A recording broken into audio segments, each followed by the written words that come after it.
देवी, एक बात तो माननी पड़ेगी, बहुत साहसी हो तुम, जो मेरे भवन में प्रवेश कर मुझे ही चेतावनी दे रही हो। किंतु ये तो बताओ, तुम हो कौन?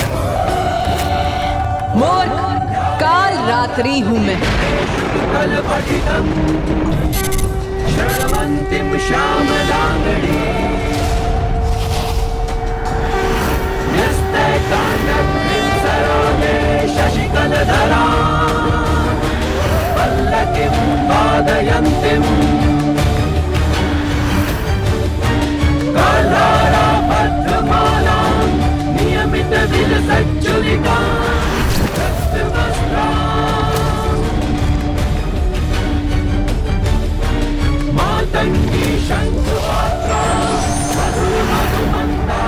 तुम्हें क्या प्रतीत हो रहा है देवी कि तुम अपनी ये तुच्छ सा शक्ति प्रदर्शन दिखाकर मुझे भयभीत कर दोगी?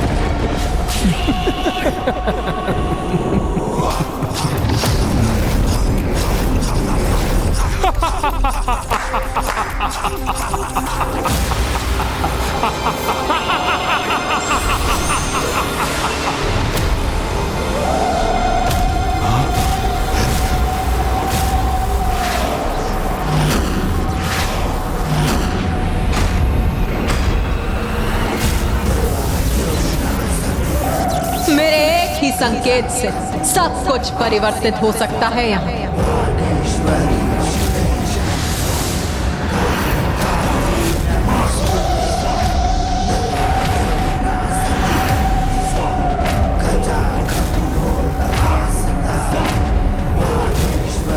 माता काल रात्रि काल चक्र को रोककर अपने उन्हीं शक्ति रूप के दर्शन दे रही हैं। अपनी शक्ति से सब कुछ स्तंभित कर दिया है माता ने। ये कैसे संभव है? सब कुछ थम कैसे गया?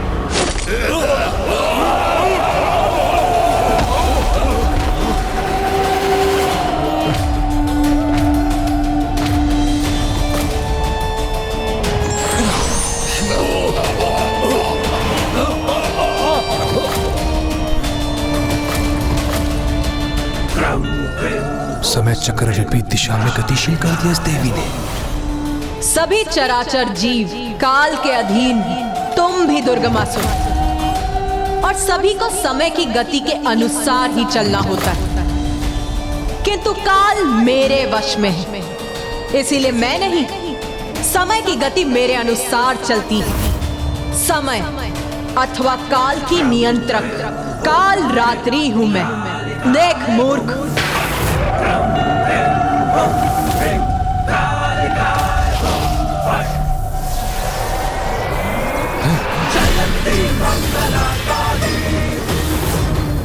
ये मेरा अमूल्य कलश है। काल को बांध सकती हूं मैं, और उसकी समय की गति के अनुसार चलने पर मुक्त भी कर सकती हूं।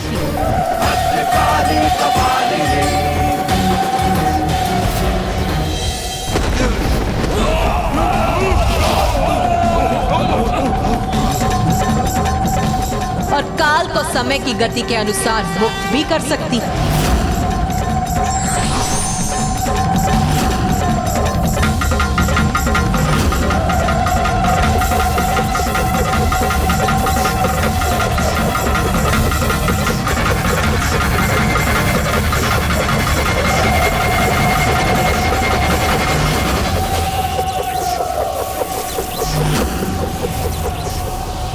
ये देवी काल चक्र को विपरीत दिशा में क्यों घुमा रही है?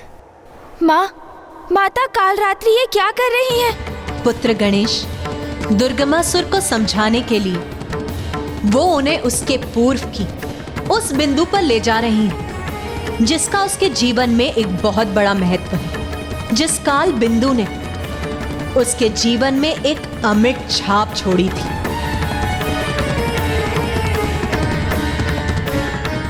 रूरू,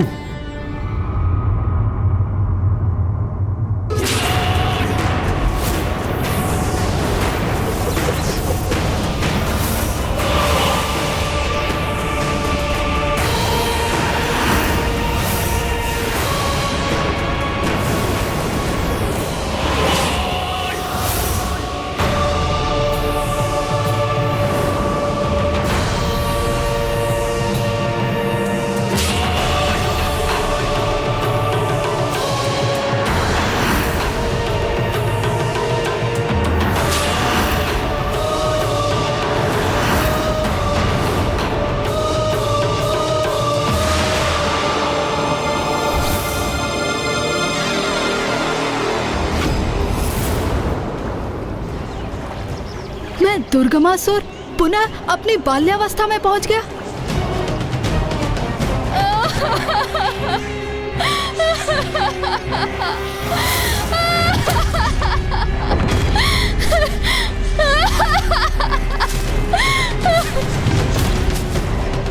अकस्मात माता रोने क्यों लगी हैं? और वो कौन है जिसकी अर्थी असुर सैनिक ले जा रहे हैं? कहीं वो पिताश्री तो नहीं? नहीं, ऐसा नहीं हो सकता, ये असंभव है।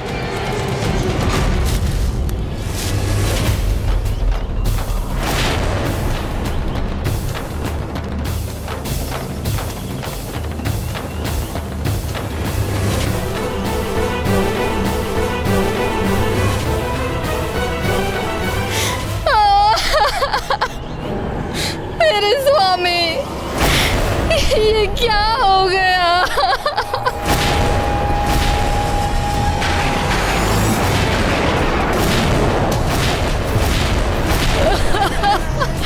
पिताश्री, पिताश्री, पिताश्री।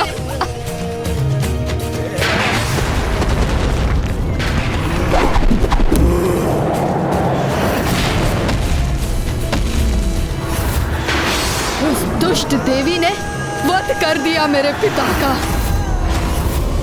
दुर्गमासुर, प्रतिशोध। मैं अपने पिता के वध का प्रतिशोध लूंगा। नहीं पुत्र, ऐसा कुछ नहीं करोगे तुम। तुम्हारे पिता असुर सम्राट शुंभ निशुंभ के सेवक थे। उनका आदेश था, इसीलिए तुम्हारे पिता माता से युद्ध करने को विवश थे, जिसका इतना भीषण परिणाम हुआ। पुत्र, उस देवी माता रानी पर कोई विजय प्राप्त नहीं कर सकता। वो अनंत हैं, वो अनादि हैं पुत्र। उनसे युद्ध करने का विचार अपने स्वप्न में भी मत लाना पुत्र, अन्यथा तुम्हारा विनाश निश्चित है पुत्र।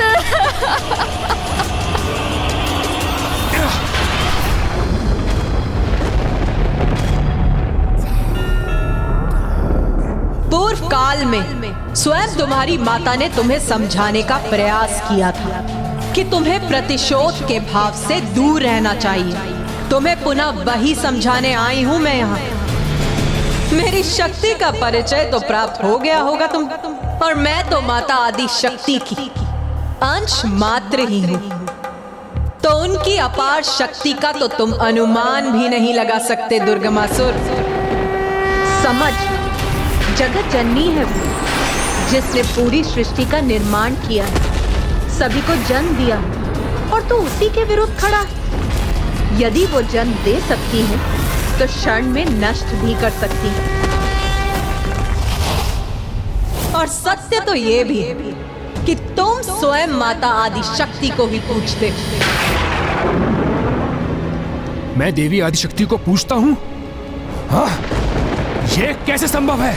मूर्ख, तुम जिन माता की पूजा कर, जिनसे मार्गदर्शन प्राप्त करते हो, जिनसे तुम अपने जीवन की सुरक्षा के लिए निर्भर हो, वो भी स्वयं माता आदि शक्ति की अंश ही है।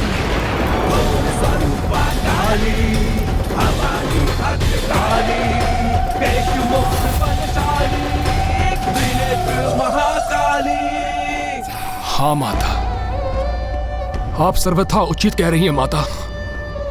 ये मैं क्या करने जा रहा था? मैं स्वयं माता आदि शक्ति से युद्ध करने जा रहा था। कितना बड़ा घोर पाप करने जा रहा था माता मैं।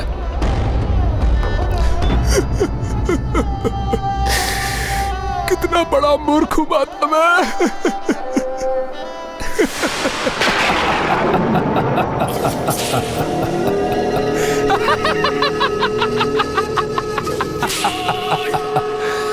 देवी, दुर्गमासुर हूं मैं, दुर्गमासुर हूं मैं, दुर्गमासुर आसुरी प्रवृत्ति का प्रतीक हूं मैं।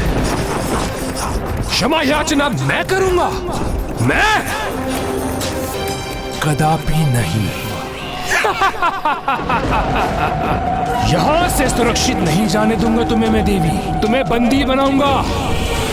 और फिर देखता हूँ क्या करती है तुम्हारी माता आदि शक्ति। उस मूर्ख दुर्गमासुर ने तो शांति वार्ता करने पहुंची माता की अवहेलना कर उनका अपमान करना आरंभ कर दिया है। कदाचित उसे ज्ञात है कि माता अपनी मर्यादा के कारण उसके प्राण नहीं ले सकती, किंतु अब माता कालरात्रि उस दुष्ट की धृष्टता का क्या प्रत्युत्तर देने वाली है।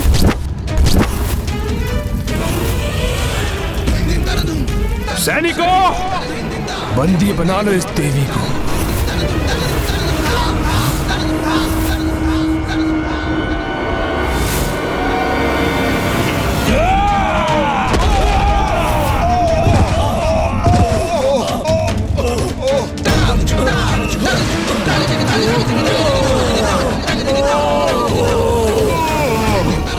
माता आप यहाँ? मूर्खो, भुगतो अपने दुस्साहस का दंड।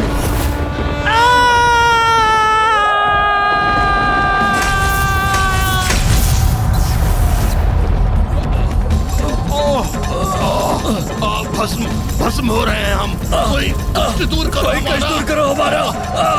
भस्म हो रहे हैं हम। दुष्ट, तूने देवी कालरात्रि को क्षति पहुंचाने का प्रयास भी कैसे किया? इतना दुस्साहस कैसे किया तूने?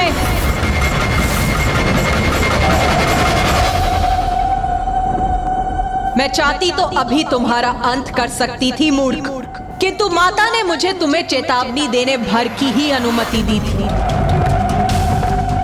किंतु अब तो स्वयं परम शक्ति ही तुम्हें भयंकर मृत्यु प्रदान करेगी, और वही है तुम्हारी नियति। सुधर जाओ दुर्गमासुर, अभी भी समय, सुधर जाओ। देर नहीं हुई है अभी, सुधर जाओ। नहीं, ये सुधरने वालों में से नहीं है।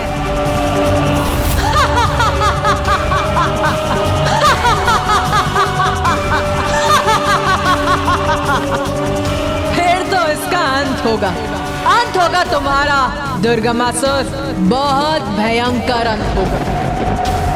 क्योंकि जब माता के क्रोध का बाण टूटेगा तो वो तुम्हें, तुम्हारे साथ तुम्हारे नगर, तुम्हारे असुर, तुम्हारे सेवक सभी को बहा कर ले जाएगा। और ये निश्चित, ये होकर ही रहेगा। तुम प्रतीक्षा भर करो अपने विनाश की।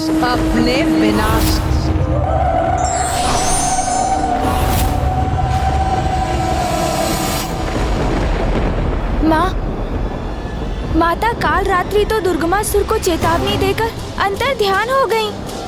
पूजा करता है वो उनकी, उसने अनुष्ठान कर उन्हें वहां रहने पर विवश किया है, और वो सदा उसे उसके बुरे कर्मों के भयंकर परिणाम के प्रति सचेत करती है।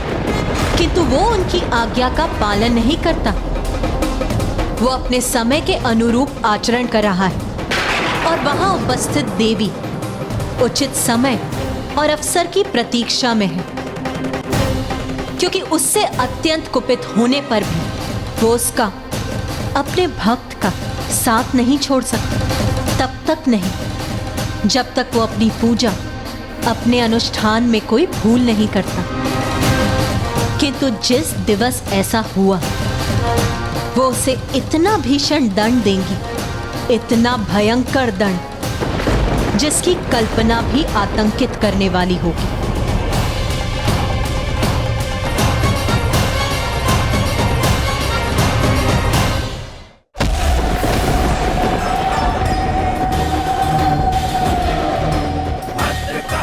माता, ये किस मूर्ख अहंकारी को समझाने के लिए भेज दिया था आपने मुझे? वो दुर्बुद्धि दुर्गमासुर, वो तो बांस के उस वृक्ष के समान है जो चंदन के वृक्ष के निकट होते हुए भी उसकी सुगंध को अपने भीतर सम्माहित नहीं करना चाहता। अहंकार के अंधकार को अपनी बुद्धि का आभूषण समझने वाले के भीतर सुदबुद्धि का प्रकाश जागृत करना असंभव है माता। उसको समझाने का प्रयास करना व्यर्थ है, क्योंकि दंड का भूखा उदर दया और क्षमा के प्रसाद से नहीं भरता, क्योंकि उसका शीश शांति के शब्दों के लिए नहीं मेरे हंसिए आपके खड़क के आघात के ही योग्य है।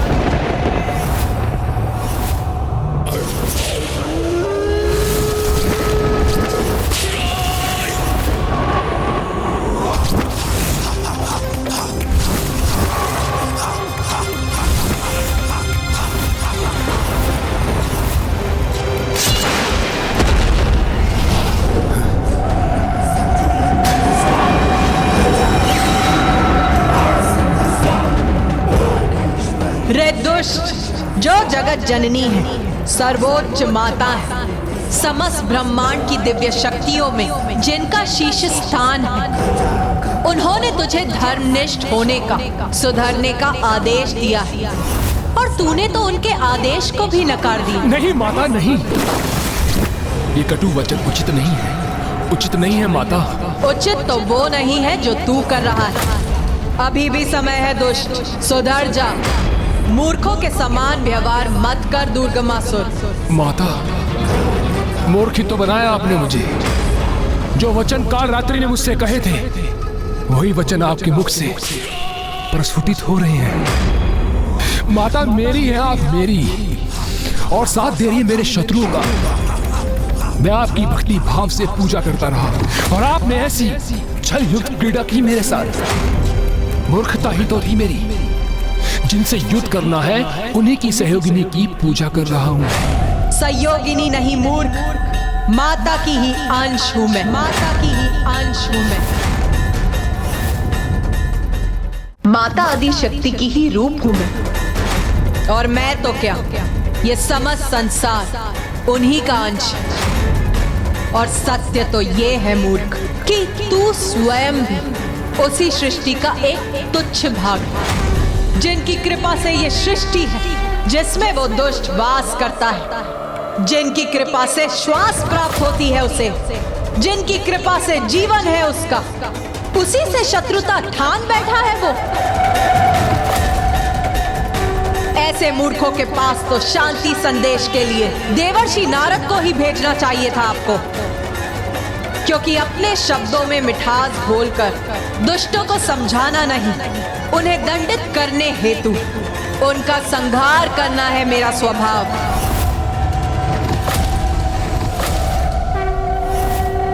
इसीलिए मुझे उसका संहार करने भेजना चाहिए था आपको।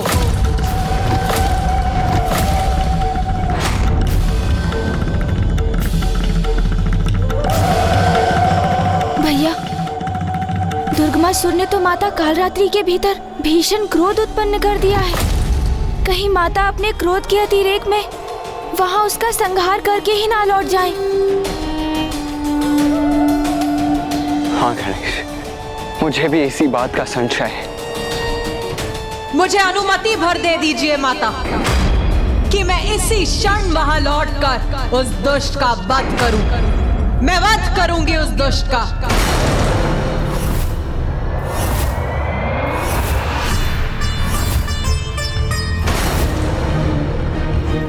ऐसा कोई नहीं है जो दुर्गमासुर को दुर्बल समझे, जो मुझे चुनौती देकर आगे बढ़ने का प्रयास करे।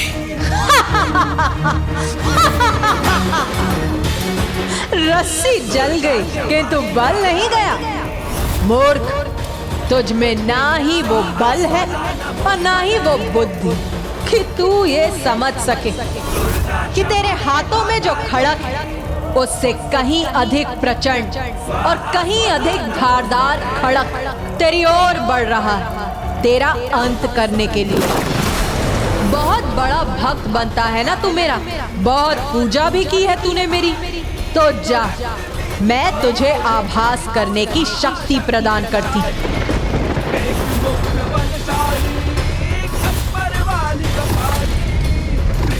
जिससे तू अपनी ओर आते हुए शत्रुओं का आभास कर सकेगा।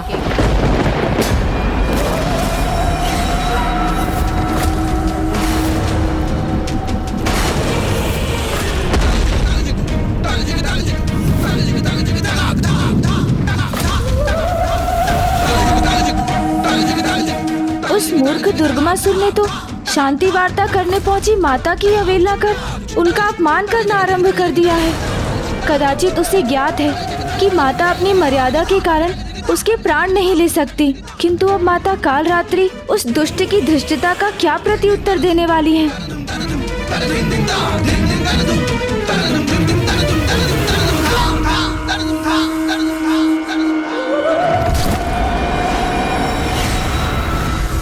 मुझे अनुमति भर दे दीजिए माता कि मैं इसी क्षण वहां लौटकर उस दुष्ट का वध करूं। देवी कालरात्रि, शांत रहिए, स्वयं पर संयम रखिए। एक पापी के कारण इतना आवेशित होने में कोई लाभ नहीं। काल चक्र की नियंत्रक हैं आप, तो आपको तो यह भली भांति ज्ञात होना चाहिए कि यदि वो दुष्ट पापी कुपथ त्याग कर सुपथ पर नहीं आया तो शीघ्र उसका अंत सर्वथा निश्चित है।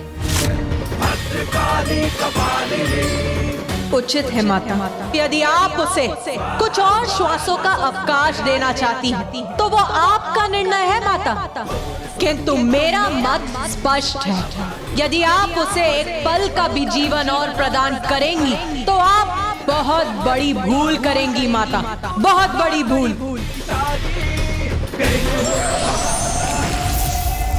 हाँ, भूल की थी मैंने, आपकी पूजा कर, आप पर निर्भर होकर। तो सुधार ले अपनी भूल, मुक्त कर दे मुझे, अपनी अधिष्ठात्री देवी होने के दायित्व से मुक्त कर दे मुझे। क्यों बार बार तामसिक पूजा के बल से मेरा ही आवाहन कर मुझसे सहायता की भिक्षा मांगता है? साम दाम दंड भेद सबका प्रयोग उचित है माता, विजय प्राप्ति के लिए। इसलिए भिक्षा है ये तो भिक्षा ही सही, किंतु आपको अपना कवच, अपनी शक्ति बनाकर देवी आदि शक्ति का सामना करेगा ये दुर्गमासुर। अरे मूर्ख, माता आदि शक्ति का सामना करेगा तू? इतना अहंकार है तुझे अपनी शक्ति पर, तो उसके पूर्व उनसे तो निपट जो तेरे पीछे, अर्थात जो छिपकर आक्रमण करेंगे तुझ पर, तेरे अपने असुर। माता, मुझे व्यर्थ में भयभीत करने का प्रयास ना करें। ऐसा कोई नहीं है जो दुर्गमासुर को दुर्बल समझे, जो मुझे चुनौती देकर आगे बढ़ने का दुस्साहस करे। बहुत बड़ा भक्त बनता है ना तू मेरा, बहुत पूजा भी की है तूने मेरी, तो जा, मैं तुझे आभास करने की शक्ति प्रदान करती, जिससे तू अपनी ओर आते हुए शत्रुओं का आभास कर सकेगा।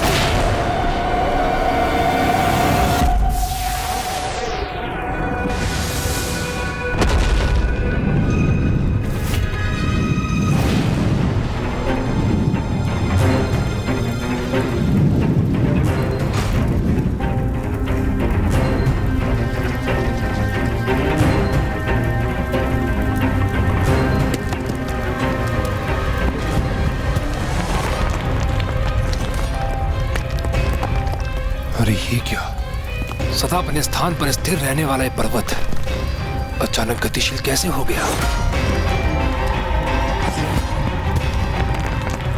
दुर्बल अशक्त दुर्गमासुर, असुर राज का सिंहासन अब शोभा नहीं देता तुझे, क्योंकि तू उसके योग्य नहीं रहा।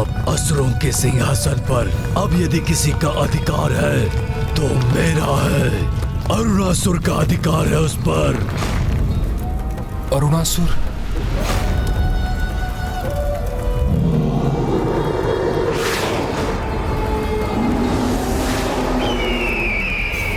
नहीं, मैं किसी को भी स्वयं के लिए संकट बनने नहीं दूंगा।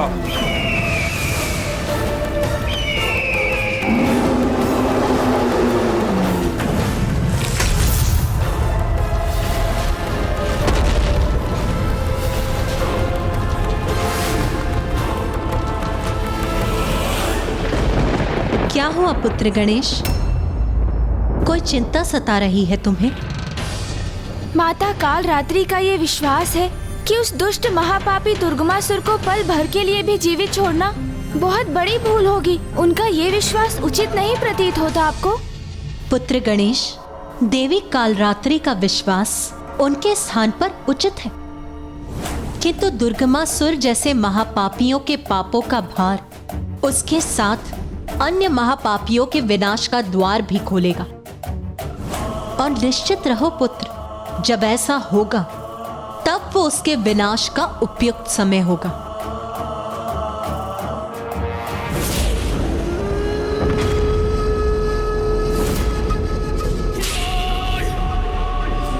पाषाणकाय! पाषाणकाय! पाषाणकाय!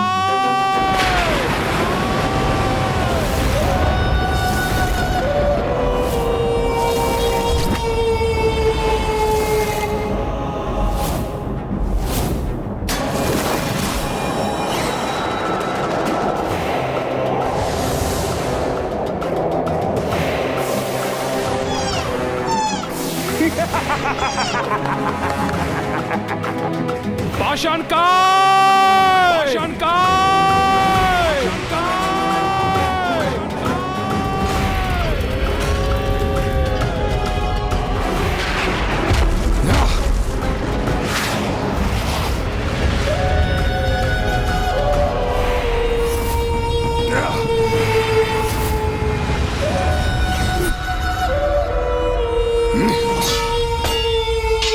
पाषाणकाय! ये कैसा दुस्साहस है तुम्हारा? क्या इस प्रकार प्रस्तुत होते हैं अपने महाराज के समक्ष? मैं महाराज हूं तुम्हारा, उचित सम्मान दो मुझे। और ध्यान से सुनो, मैंने तुम्हें यहाँ हाथ प्रयास के लिए नहीं बुलाया, अभी तो एक महत्वपूर्ण कार्य के लिए बुलाया है।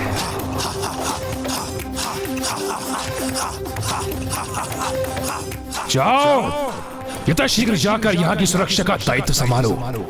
एक द्रोही असुर मुझ पर, तुम्हारे महाराज पर आक्रमण करने के लिए यहाँ पर आ रहा है। स्मरण रहे, वो यहाँ प्रवेश करने पर तनिक भी श्वास लेने के योग्य ना रहे। चिंता ना करें असुर महाराज, आपका आदेश मेरा कर्तव्य है। मैं अभी मुख्य द्वार पर स्थित हो जाता हूँ और मेरे रहते कोई भी शत्रु प्रवेश नहीं कर सकेगा।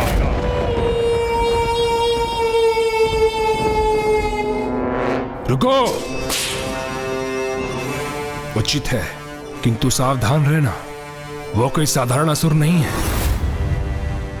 स्वयं को अन्य की दृष्टि से छुपाने के लिए वो अपना रंग रूप आकार परिवर्तित करता है और उन्हें अपने वातावरण के अनुरूप ढालकर उसमें ऐसा घुल जाता है कि कोई भी उसे देख नहीं सकता। इसलिए सचेत रहना, कहीं वो तुम्हारी दृष्टि से ओझल ना हो जाए। यदि उसने ऐसा साहस किया तो मैं उसका अंत करूंगा।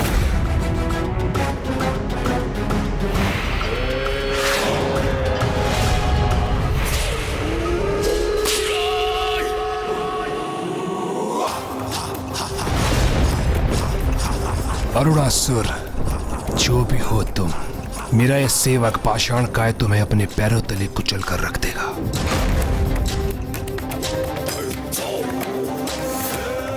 देखा माता, मैंने कितनी सरलता से भीतरी शत्रु को कुचलने का मार्ग ढूंढ लिया। अब देखना आप, मैं आदिशक्ति माता को पराजित करने का मार्ग भी अवश्य ढूंढ लूंगा।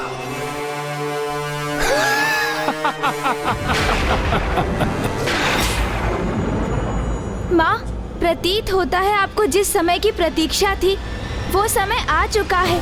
हाँ माँ, क्या अब वो दुराचारी असुर अपनी सारी सीमाओं का उल्लंघन कर चुका है?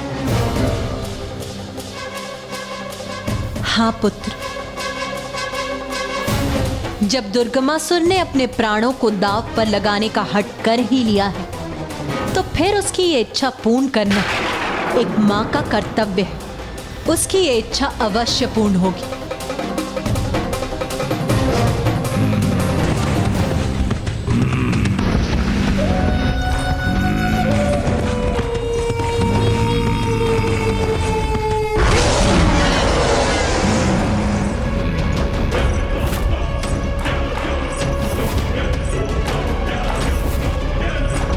शत्रु जो कोई भी हो, जो दिखाई दे अथवा नहीं, किंतु अंदर तो तभी जा सकेगा जब वो मुझे डिगा सकेगा।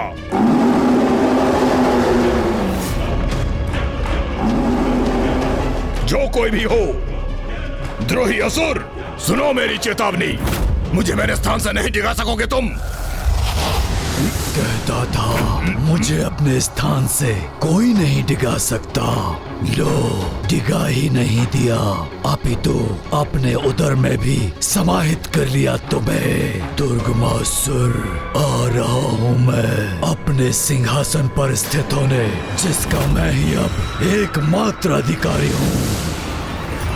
मेरे चारों ओर चमकीले आवरण होने का ये कैसा आभास हो रहा है मुझे।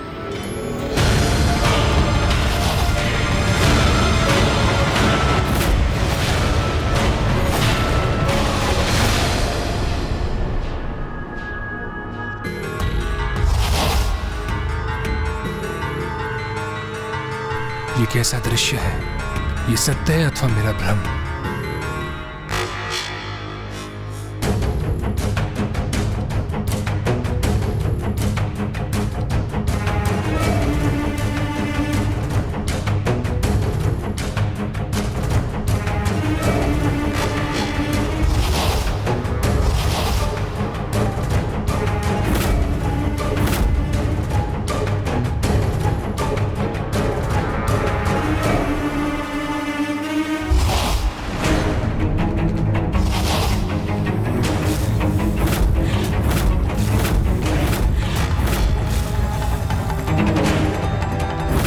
कहीं माता तो मेरी बुद्धि के साथ कोई क्रीड़ा नहीं कर रही है? ये दृश्य उनके द्वारा उत्पन्न भ्रम है अथवा वास्तव में ऐसा घटित हो रहा है? नहीं नहीं, कोई चिंता का कारण नहीं है। ये दृश्य कदापि सत्य नहीं हो सकते, क्योंकि पाषाण काय के होते हुए मेरे भवन में कोई प्रवेश कर ही नहीं सकता।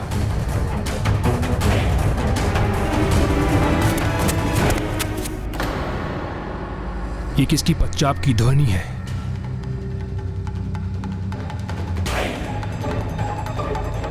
क्या वो यहां तक पहुंच चुका है?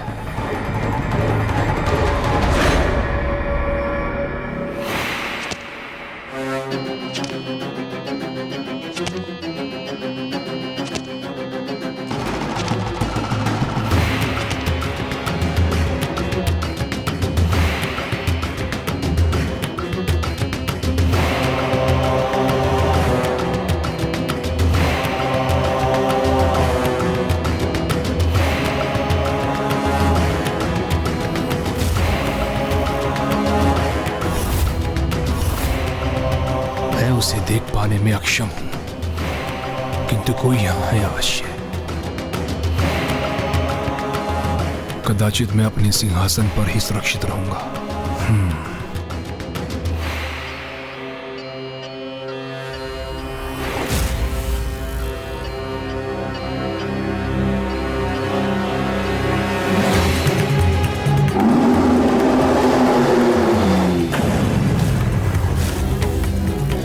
किसके श्वास लेने की ध्वनि सुनी है मैंने?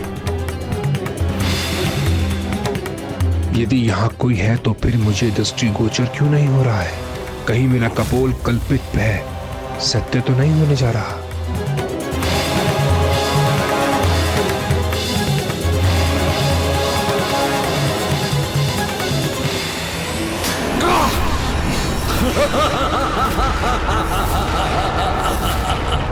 कौन है? कौन है मेरे सिंहासन पर? सिंहासन का योग्य अधिकारी अरुणासुर, अरुणासुर, नवीन असुर सम्राट अरुणासुर।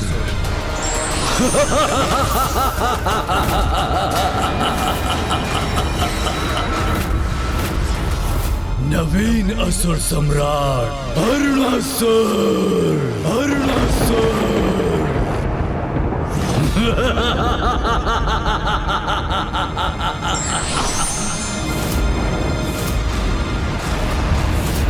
दुर्गमासुर, खड़क उठाने का कोई लाभ नहीं, क्योंकि खड़क के बल पर पाई हुई सत्ता खड़क की धार मंद पड़ने पर मिट जाती है। आज से तुम्हारा शासन समाप्त और मेरा शासन प्रारंभ हुआ। अरुणासुर, बहुत अनर्गल प्रलाप कर चुके हो तुम। तुम्हारे लिए तो मेरे सैनिकों की खड़क ही पर्याप्त है। सैनिकों, वध कर दो इस दुष्ट का।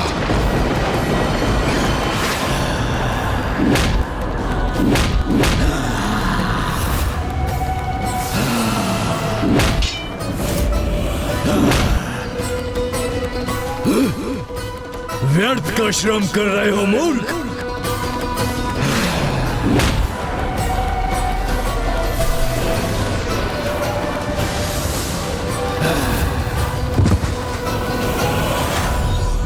मेरा उदर तो भर चुका है, फिर इसे कैसे अपना आहार बनाता।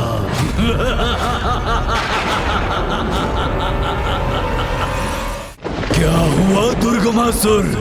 ऐसे स्तब्ध खड़े होकर मुझे क्यों देख रहे हो? अपनी सत्ता पलटते देखकर स्वयं के नेत्रों पर विश्वास नहीं हो रहा है क्या?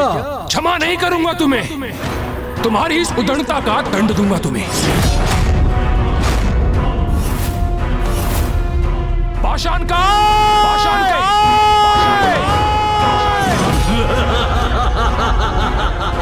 कितना भी पुकार लो उसे, किंतु वो यहाँ आएगा नहीं। मैं महाराज हूं उसका, मेरे आदेश का पालन अवश्य करेगा। उचित कहा तुमने, वो तो उसका प्रयास कर रहा है किंतु सफल नहीं होगा, क्योंकि जो एक बार मेरे उदर में समाहित हो गया वो कभी मुक्त नहीं होता।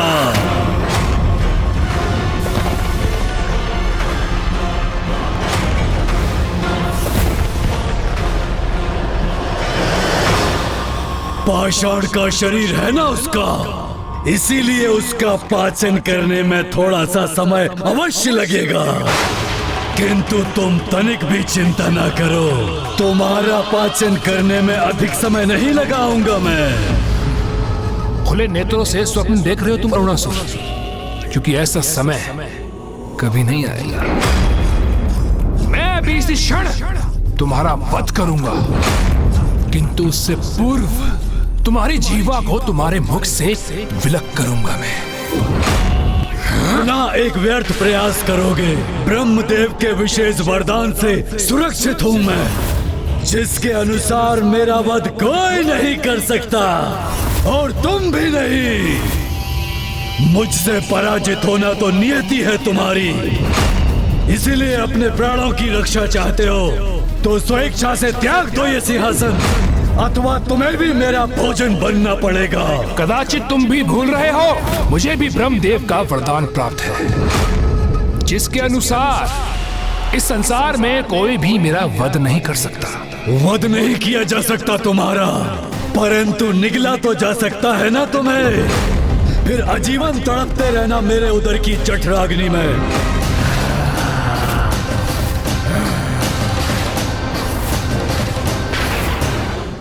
मैंने दुर्गमासुर को सुधरने के अनेकों अवसर प्रदान किए, किंतु अब वो अपने सभी अवसर गवा चुका है। युद्ध चाहता है ना वो, तो अब युद्ध ही होगा।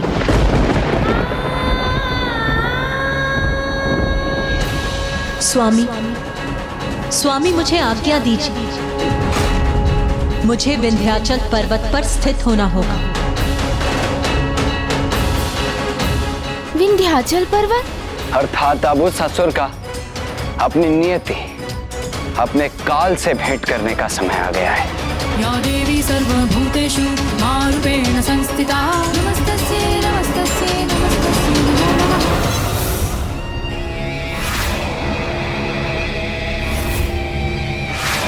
ये क्या, इससे तो मैं आजीवन इसका बंधक बनकर रह जाऊंगा, सब व्यर्थ हो जाएगा मेरा अब तक का परिश्रम।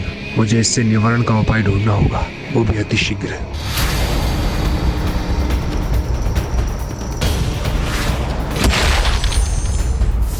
समझ गया मैं समझ गया, सब स्पष्ट हो गया मुझे।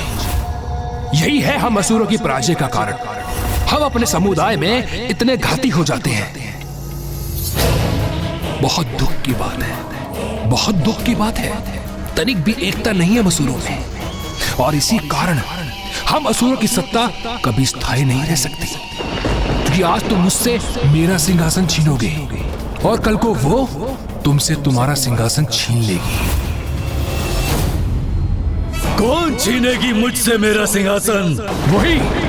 वही देवी जो मेरी, तुम्हारी और तुम्हारे साथ साथ सभी असुरों की शत्रु है, जिसने प्रबल प्रतापी महिषासुर का वध किया था और हमारे महाराज महाशक्तिशाली शुंभ निशुंभ का भी वध कर दिया था।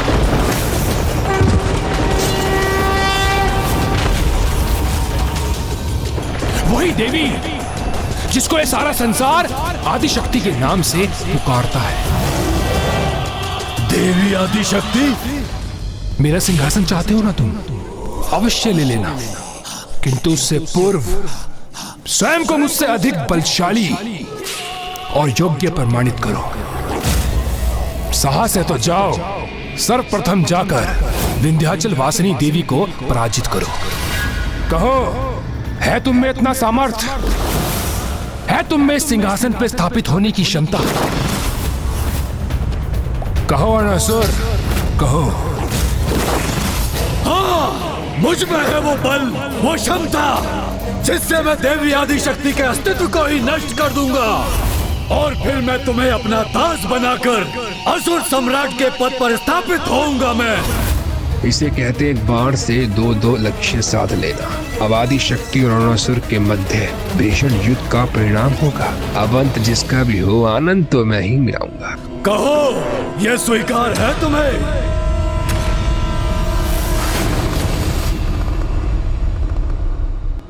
स्वामी, अब मेरा विंध्याचल पर्वत प्रस्थान करने का समय आ गया, क्योंकि अब पुनः एक बार देवताओं और असुरों का महासंग्राम होने वाला। अभी घटित होने वाली सभी घटनाएं उसी की पूर्व सूचना दे रही।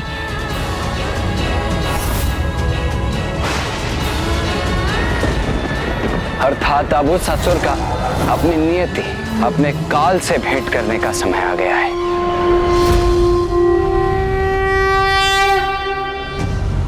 स्वामी, मुझे अनुमति दीजिए। अब मेरा विंध्याचल पर्वत प्रस्थान करने का समय आ गया, क्योंकि अब पुनः एक बार देवताओं और असुरों का महासंग्राम होने वाला है।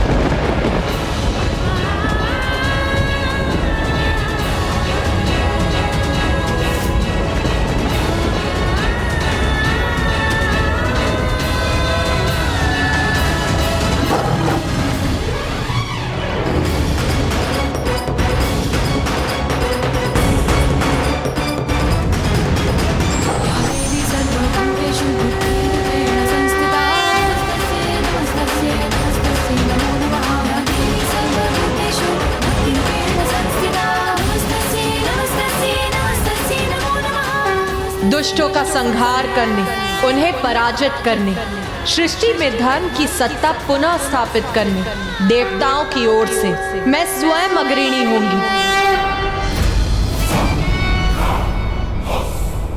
सर्वप्रथम देवताओं को पराजित कर उनके लोगों को अपने अधीन करूंगा, जिसके परिणाम स्वरूप देवी आदिशक्ति स्वयं यहाँ आकर मुझसे युद्ध करने के लिए विवश हो जाएंगी।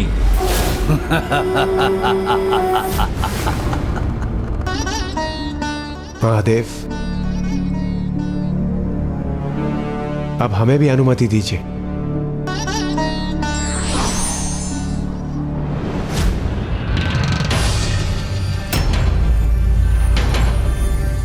अब ये गणेश किस विचार में डूब गया है?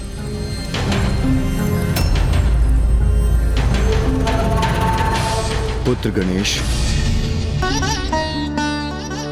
क्या जिज्ञासा उत्पन्न हो रही है तुम्हारे मन में, जिसका इतना गहन विचार कर रहे हो तुम? पिताश्री, माता दुष्टों के संहार के पूर्व सदैव विंध्याचल पर्वत पर क्यों स्थित रहती है? हाँ पिताश्री, महिषासुर और शुंभ निशुंभ जैसे पापियों के अंत के लिए भी मां वहीं तो गई थी। पुत्र कार्तिकेय, संपूर्ण सृष्टि में सर्वाधिक दिव्य स्थान है विंध्याचल पर्वत। ओम जयंती, क्योंकि वहीं में सृष्टि के आरंभ में देवी आदिशक्ति ने सर्वप्रथम स्वयं को प्रकट किया था। दुर्गा क्षमा शिवा धात्री स्वाहा स्वधा नमोस्तुते।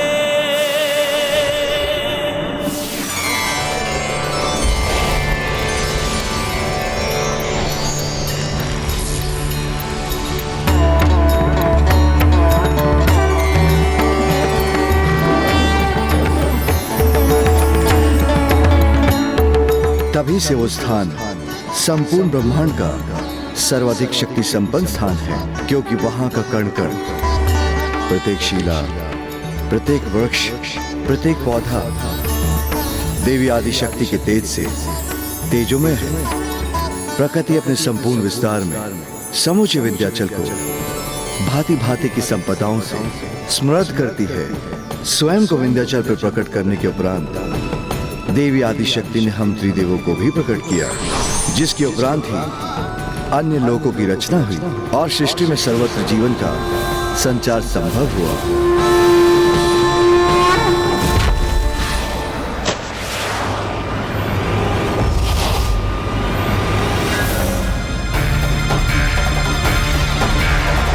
सर्वत्र शासन होगा हमारा।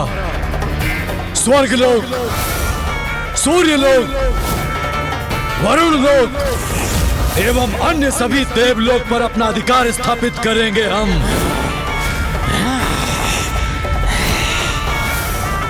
और उससे भी अधिक ब्रह्मदेव के ब्रह्मलोक, नारायण के बैकुंठ लोक को अपने अधीन करेंगे हम। हमारे जिह्वा की क्षमता दिलाएगी हमें सर्वलोकों की सत्ता।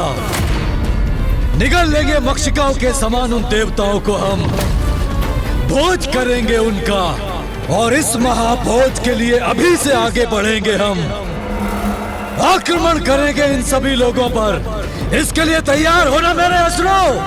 हमारा देवताओं का भोज करेंगे, हम देवताओं का भोज करेंगे, हम देवताओं का भोज करेंगे। पिताश्री, माता का वास तो 51 शक्ति पीठों में भी है। वो सभी तो माता आदि शक्ति की शक्ति स्थली ही है ना। तो माता के सभी स्थानों में विंध्याचल पर्वत ही क्यों सर्वश्रेष्ठ है? क्योंकि पुत्र, देवी आदि शक्ति के समस्त शक्ति पीठों में देवी आदि शक्ति अपने एक ही अंश में प्रतिष्ठित है। इसलिए इन शक्ति पीठों में देवी के दर्शन भी आंशिक ही होते हैं। किंतु विंध्याचल में तो देवी आदि शक्ति अपनी संपूर्णता में विराजमान है और एकमात्र यही स्थान है जहां उनके भक्त अपनी देवी के दर्शन का आनंद प्राप्त करते हैं। और विंध्याचल का अत्यधिक महत्व इसलिए भी है क्योंकि वहां त्रिकोण शक्ति यंत्र भी स्थापित है। त्रिकोण शक्ति यंत्र? हाँ पुत्रो, त्रिकोण शक्ति यंत्र के कारण वहां की एक अनूठी महिमा है। वहां एक और काली खो में देवी महाकाली का वास है। दूसरी ओर अष्टभुजा पहाड़ी पर अष्टभुजी माता का वास है और मध्य में देवी विंध्यवासिनी स्थित है। और इस प्रकार वहां तीनों देवियों के एक साथ होने पर वहां शक्ति त्रिकोण उत्पन्न होता है। इसीलिए स्थान त्रिकोण तपस्थली के नाम से भी विख्यात है, क्योंकि यहाँ जो भी तप करता है उसे शक्ति त्रिकोण की दिव्यता के कारण अपने तप का फल तत्काल प्राप्त होता है। मैं समझ गया पिताश्री। माँ वहाँ अपनी पूर्णता में प्रकट होती हैं, इसीलिए वो सदैव दुष्ट दलन की यात्रा वहीं से आरंभ करती हैं। हमें विंध्याचल पर्वत की दिव्यता से परिचित कराने के लिए आपका कोटि कोटि धन्यवाद पिताश्री। और पुत्र, जब वहां सशरीर उनका निवास होता है तो उनके तेज से वहां का प्रत्येक कण अद्भुत तेज से भर जाता है। और आज तो वहां देवी आदि शक्ति की प्रातः सभा का भी आयोजन होगा। सभा? देवी अर्थात माता की प्रातः सभा। क्या हमें भी उस सभा में उपस्थित रहने का सौभाग्य प्राप्त हो सकता है पिताश्री?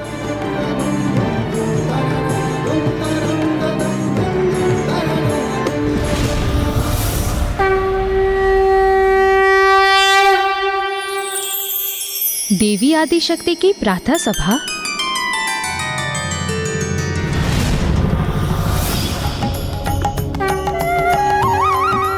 देवी लक्ष्मी, देवी की सभा का आयोजन है आज, इसलिए हमें भी विंध्याचल प्रस्थान करना चाहिए।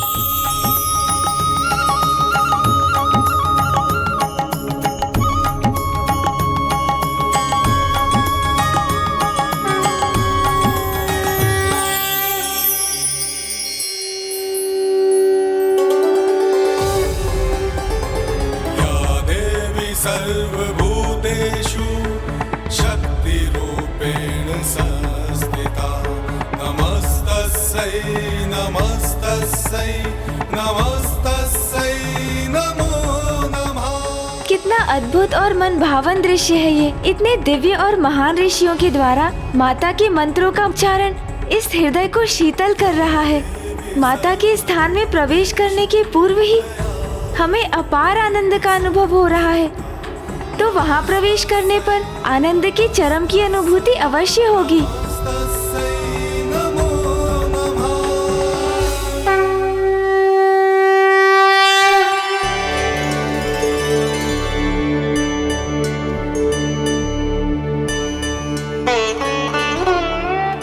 आपने सर्वथा उचित कहा था पिताश्री।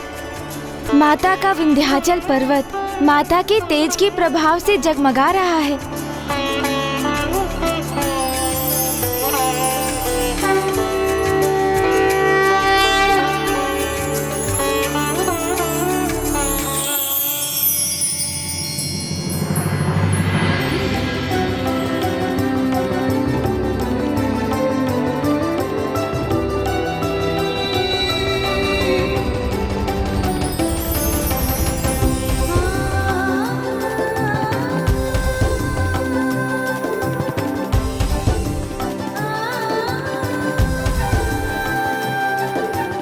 यदि यहाँ ही ऐसी अद्भुत दिव्यता है, तो माता की सभा कितनी अद्भुत होगी। उसकी तो कल्पना ही बहुत सुखद है। माता की सभा के अलौकिक अनुभव को प्राप्त करने के लिए अत्यंत आतुर हो रहा हूँ।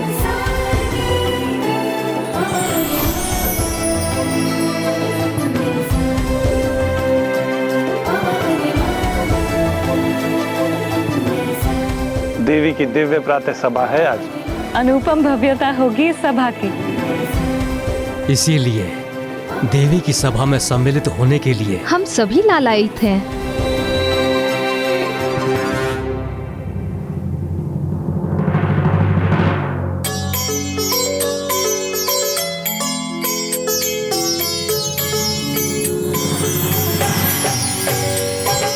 जग जननी जय जय, माँ जग जननी जय जय।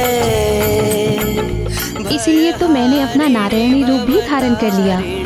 भयहारिणी भवतारिणी भवभामिनी जय जय, माँ जग जननी जय जय। और मैंने अपना ब्राह्मणी रूप।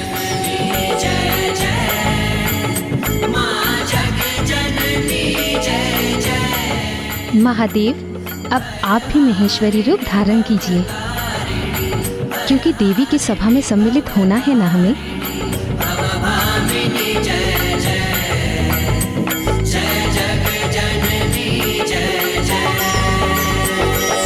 तू ही सच्चित सुखमय शुद्ध ब्रह्म रूपा,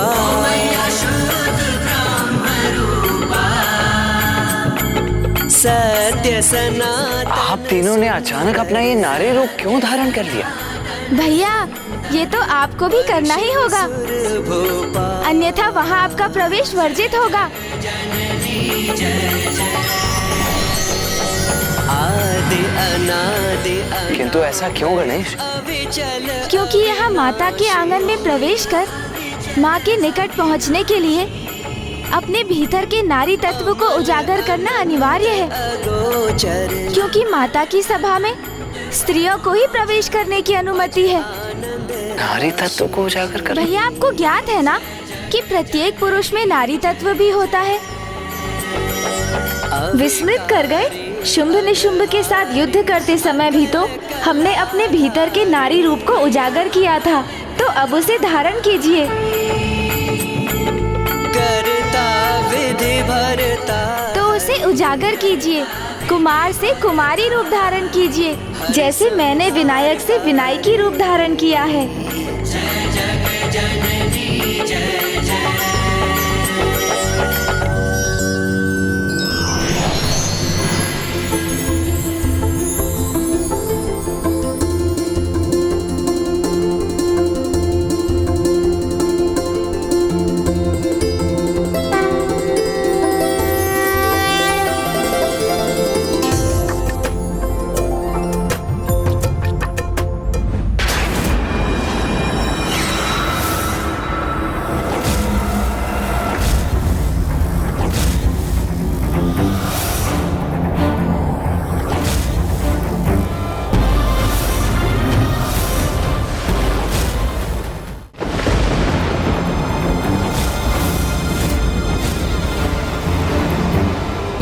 आगे बढ़ो मेरे असुर सैनिकों, धूल दूषित कर दो इन देवताओं को, अपने अधीन कर लो इन देव लोगों को।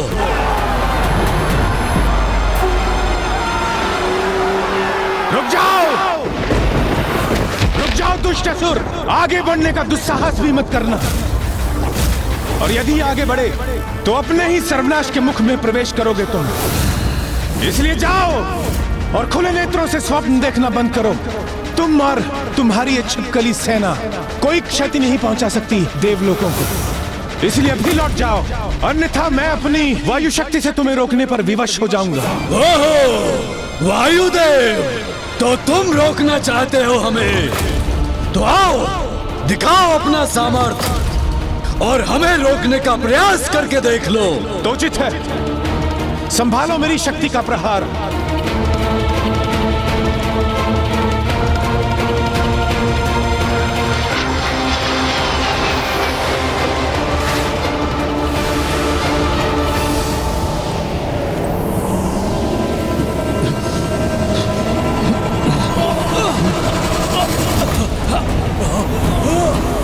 मेरा वायु प्रवाह तुम्हें आगे नहीं बढ़ने देगा।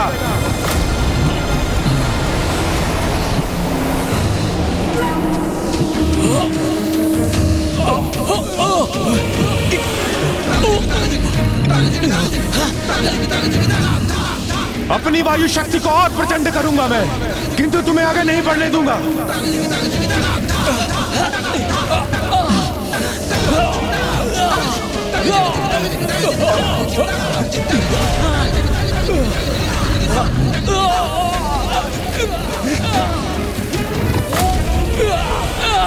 क्या हुआ वायुदेव? मुझे रोकने में असमर्थ हो गए हो तुम? दुष्ट असुर, अभी तो तुमने मात्र मेरी शक्ति का सामना किया है, मेरे मरुतों का नहीं। हाँ, क्योंकि मैं यहाँ एकाकी नहीं, अपितु अपने 27 मरुतों के साथ आया हूँ। वो मरुत जो मेरी सबसे प्रबल और सहायक शक्तियाँ हैं। इसलिए अत्यधिक उतावले होने की कोई आवश्यकता नहीं है तुम्हें। हमारी सम्मिलित शक्ति के समक्ष ना तुम टिक सकोगे, ना तुम्हारी ये सेना। मैं आवाहन करता हूँ, समस्त मरुत यहाँ प्रकट हों और इस असुर को रोकने में मेरी सहायता करें।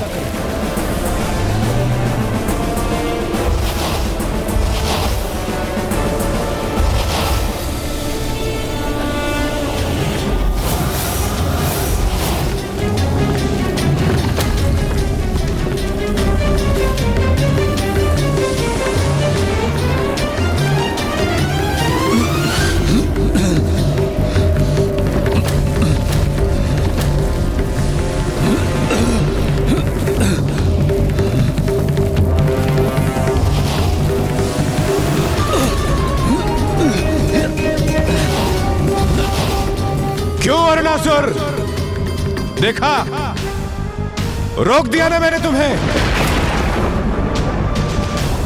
वायुदेव, तुम्हारी जीवा के समान अनर्गल प्रलाप नहीं करती मेरी जीवा, प्रचंड वार करती है।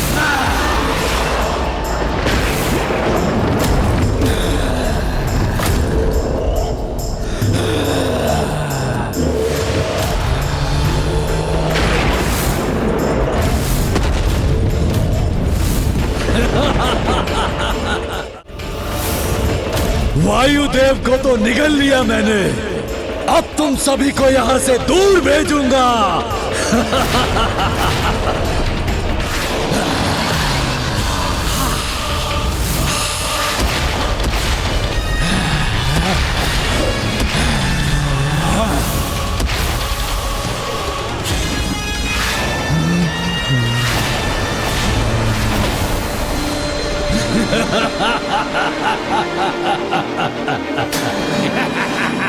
अरे वायु से किसी का उदर कहाँ भरता है, तो किसकी प्रतीक्षा कर रहे हो तुम सब? चलो अग्निलोक पर आक्रमण करो। वहाँ अग्निदेव के साथ उनकी ऊष्म अग्नि को हम भोजन आहार बनाएंगे हम।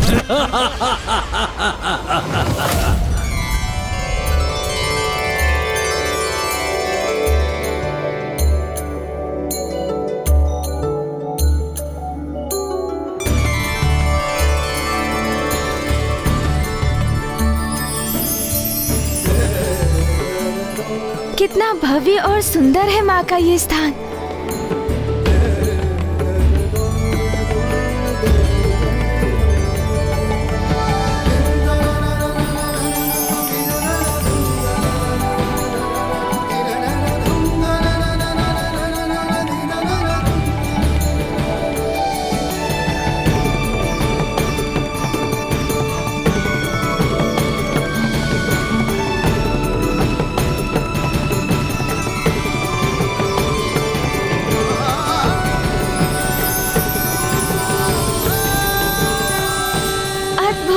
अति सुंदर।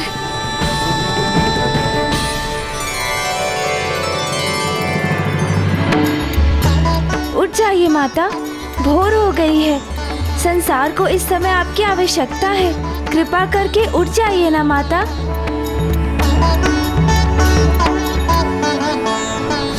कोई जरूरत नहीं है संसार को इन तुच्छ देवताओं की, तभी तो मैं इन्हें अपना आहार बनाने आया हूँ। कहाँ छिपे बैठे हो भीरू अग्निदेव? रक्षा करनी है अपने लोक की तो आओ मेरे सम्मुख और सामना करो मेरा।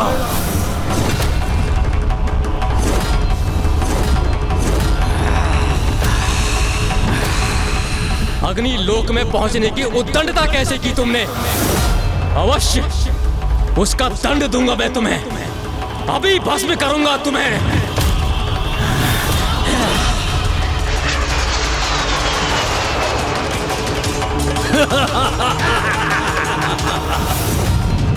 अपने गीदड़ भक्तियों से किसी बालक को आतंकित करना अग्निदेव, मेरे लिए तो ये मात्र मनोरंजन का साधन है। किंतु और करो क्रोध, और करो, क्योंकि क्रोध से जब तुम तप्त होगे तब तुम्हें निगलने में आनंद आएगा मुझे। दुष्टासुर, जिस जीवा से तुम इतने दुस्साहस भरे वचन बोल रहे हो ना, उसका दंड दूंगा मैं तुम्हें। अभी भस्म करूंगा उसे।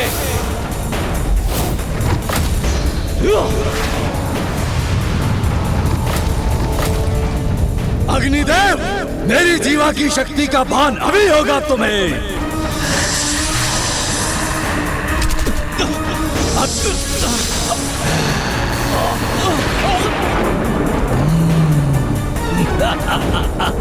अत्यंत आनंददायक है ऊष्म भोजन। अब किसकी प्रतीक्षा कर रहे हो तुम लोग? अधीन करो अग्निलोक को और जाओ अपनी भूख शांत करो यहाँ की शेष अग्नि से। फिर प्यास बुझाने चलेंगे वरुण लोक।